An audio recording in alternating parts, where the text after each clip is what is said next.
രാജ്യം മുഴുവൻ, രാജ്യത്തെ തൊഴിലാളികൾ മുഴുവൻ മോദി സർക്കാരിനെതിരെ, മോദി സർക്കാരിൻ്റെ ജനദ്രോഹ തൊഴിലാളി ദ്രോഹ നയങ്ങൾക്കെതിരെ താങ്കൾ തന്നെ ഇപ്പോൾ സൂചിപ്പിച്ചതുപോലെ റോണി കെ ബേബി ആഞ്ഞടിക്കുന്ന സാഹചര്യത്തിൽ ഇതാണോ പ്രതിപക്ഷ നേതാവ്, കേരളത്തിൻ്റെ പ്രതിപക്ഷ നേതാവ്, കേരളത്തിലെ കോൺഗ്രസ് നേതാവ് പറയേണ്ടത്? ഇതാണോ ഇത് രാഹുൽ ഗാന്ധിയുടെ അഭിപ്രായമാണോ?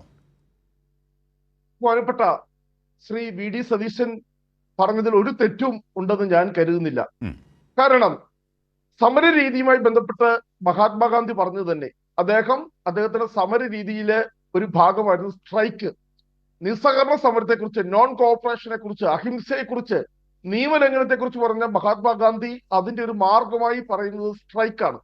ആ സ്ട്രൈക്കിൽ അദ്ദേഹം കൃത്യമായി പറയുന്നത് തൊഴിലാളികൾക്ക് പണിമുടക്കാനുള്ള അവകാശമുണ്ട്. പക്ഷേ തൊഴിലാളികൾ പണിമുടക്കുമ്പോൾ അത് മറ്റ് സംവിധാനങ്ങളെ ബാധിക്കുന്ന രീതിയിലാവരുത്. അത് തന്നെയാണ് പ്രതിപക്ഷ നേതാവ് പറഞ്ഞത്. പണിമുടക്കാം, തീർച്ചയായിട്ടും നമ്മൾ പ്രതിഷേധിക്കാം, നമ്മൾ പണിമുടക്കി നമ്മൾ പ്രതിഷേധിക്കാം. പക്ഷെ മറ്റുള്ളവരുടെ സ്വാതന്ത്ര്യത്തെ ഹനിക്കുവാനായിട്ട് നമുക്ക് നിർബന്ധിതമായി ഞങ്ങൾ പണിമുടക്കുന്നത് മറ്റുള്ളവരും അതുപോലെ തന്നെ ചെയ്തു കൊള്ളണം, നിങ്ങളുടെ സ്വാതന്ത്ര്യത്തിന് അതിനെ ഞങ്ങൾ അനുവദിക്കില്ല എന്ന് പറയുന്നതിനകത്ത് ഇതിനോട് നമുക്ക് യോജിക്കില്ല. കേരളത്തിന് പുറത്ത് എത്രയോ സ്ഥലങ്ങളിൽ, ഡൽഹി, ബോംബെ, എത്രയോ വലിയ സ്ഥലങ്ങളിൽ നമുക്കറിയാം ഇന്ന് വലിയ പ്രതിഷേധങ്ങളുണ്ടായി. തൊഴിലാളികൾ പണിമുടക്കി അവിടെ പ്രതിഷേധിച്ചു, അവർ അവരുടേതായിട്ടുള്ള രീതിയിൽ അവരുടെ പ്രതിഷേധം രേഖപ്പെടുത്തി. പക്ഷെ നമ്മുടെ കേരളത്തിൽ നമ്മൾ കണ്ടു, നമ്മുടെ ഇന്ന് രാവിലെ മുതൽ തന്നെ വാർത്താ ചാനലുകൾ കണ്ടു, ജനങ്ങളുടെ സഞ്ചാര സ്വാതന്ത്ര്യം ഉൾപ്പെടെ ഹനിക്കുന്ന രീതിയിൽ, നിർബന്ധിതമായി കടകമ്പോളങ്ങൾ അടച്ചു ഇടുന്ന രീതിയിൽ, അങ്ങനെയുള്ള പ്രതിഷേധത്തെ എതിർക്കുന്നതിനകത്ത് തെറ്റ്. അപ്പോ ഈ പ്രതിഷേധത്തിൽ മോദി സർക്കാരിനെതിരായ പ്രതിഷേധത്തിൽ കേരളത്തിൽ ഒഴികെ എവിടെയും കോൺഗ്രസ് ഭരിക്കുന്നതും കോൺഗ്രസിന് ശക്തിയുള്ളതുമായ സംസ്ഥാനങ്ങളിലടക്കം ഈ രീതിയിൽ കേരളം ഒന്നിച്ചു നിന്നതുപോലെ ഈ പ്രക്ഷോഭത്തോട് ഒന്നിച്ചു നിന്നിട്ടില്ലേ റോണി കെ ബേബി? ഇന്ത്യയിലെ സംഘടിത തൊഴിലാളി വർഗത്തിന്റെ എണ്ണം എന്ന് പറയുന്നത് 40 കോടിയോളം. അതിൽ BMS എന്ന് പറയുന്ന പ്രസ്ഥാനം ഒഴികെ ബാക്കി 10ഓളം സംഘടനകൾ, INTUC, CITU, AITUC ഉൾപ്പെടെയുള്ള 10ഓളം തൊഴിലാളി സംഘടനകൾ ഈ സമരത്തിൽ പങ്കെടുത്തിട്ടുണ്ട്. അവർക്കെല്ലാം കേരളത്തിന് പുറത്ത് അവരുടേതായിട്ടുള്ള നിർണായക സ്വാധീനമുണ്ട്. ഗുജറാത്ത് ഉൾപ്പെടെ, ഡൽഹി ഉൾപ്പെടെ, അങ്ങ് പറഞ്ഞ കർണാടക ഉൾപ്പെടെ അവരെല്ലാം അവരുടെ പ്രതിഷേധം രേഖപ്പെടുത്തി.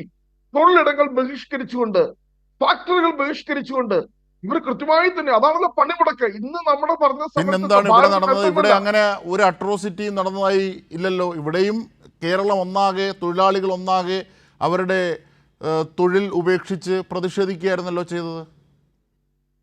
നമുക്കറിയാം എത്രയോ, എനിക്ക് കൈരളി ചാനൽ കാണിച്ചൊന്നും എനിക്കറിയില്ല, വാഹനങ്ങൾ തടയുന്നു, കടകൾ നിർബന്ധിതമായി അടയ്ക്കുന്നു. ഞാൻ ചോദിക്കുന്നു, നമുക്ക് അങ്ങനെ അതുകൊണ്ടല്ലേ, എന്തുകൊണ്ടാണ് കേരളത്തിലെ ജനങ്ങൾ തന്നെ നമ്മുടെ ഈ സമര രീതിയോട് എതിർപ്പ്? അല്ല, ഇപ്പോ ബസ് തൊഴിലാളികൾ അവരുടെ തൊഴിലെടുക്കാതെ ഇരുന്നാൽ ബസ്സുകൾ ഓടില്ല. അപ്പോൾ അങ്ങനെ ഒരു സമരം അതിൻ്റെ പൂർണ്ണ അർത്ഥത്തിൽ കേരളത്തിന് പുറത്ത് നടന്നിട്ടില്ലേ? കോൺഗ്രസ് ഭരിക്കുന്ന സംസ്ഥാനങ്ങളിലടക്കം നടന്നിട്ടില്ലേ എന്നാണോ പറയുന്നത്?